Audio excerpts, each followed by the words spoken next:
త్రిమూర్తి సాయిలోని ముఖ్య అంశాలు. గురుచరిత్ర.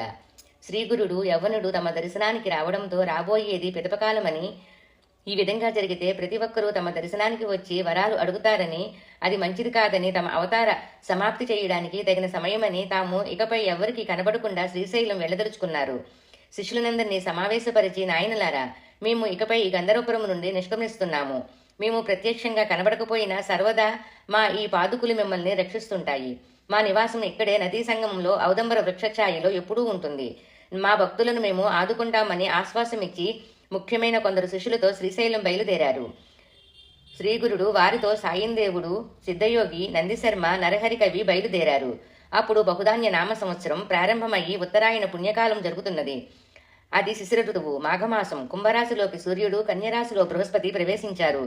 అదే సమయానికి శ్రీగురుడు శిష్యులతో శ్రీశైలం చేరి అక్కడున్న పాతాళగంగను చేరారు. కృష్ణపక్షం పాడ్యమే.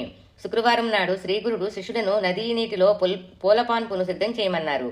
శ్రీగురుడి అవతార నిష్కర్మణ కానున్నదని తెలుసుకొని దుఃఖంతో వారంతా శ్రీగురుడిని ధ్యానం చేస్తూ పూలపాన్పును సిద్ధం చేశారు. కడసారిగా శిష్యులను దీవించి, నాయనలారా, మీరు మీ సాధనలో ఉండిపోండి. మీకు మా దర్శన సందేశాలు ఎప్పుడూ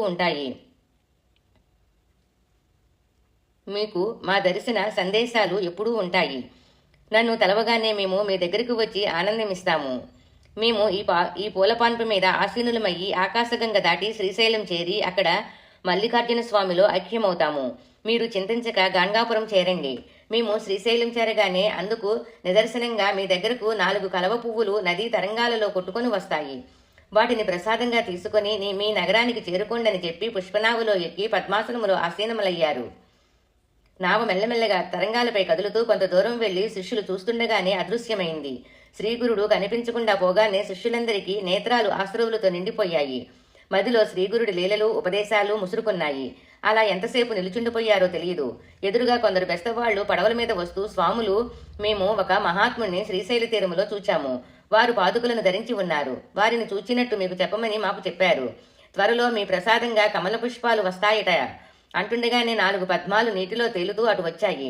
బెస్తవాళ్లు నీళ్లలోకి దుమికి వాటిని తెచ్చి శిష్యులకు ఇచ్చారు. శ్రీగురుడు శ్రీశైలంలో చేరారని గుర్తుగా వచ్చిన ఆ పుష్పాలను నలుగురు ఒక్కొక్కటి ప్రసాదంగా తీసుకున్నారు. సనాతన ధర్మాన్ని, సమాజాన్ని అడుగంటకుండా నిలబెట్టి సన్యాసాశ్రమాన్ని పటిష్టపరిచి అందరికీ ప్రేమతత్వం విశదీకరించి ప్రేమను పంచి స్వస్థలం చేరిన బ్రహ్మతత్వానికి నమస్కరించుకొని శ్రీగురుడి స్మృతులతో శిష్యులు గాణగాపురం చేరారు. ఓం తస్సత్. త్రిమూర్తి సాయిలోని ముఖ్య అంశాలు. గురుచరిత్ర సంపూర్ణం.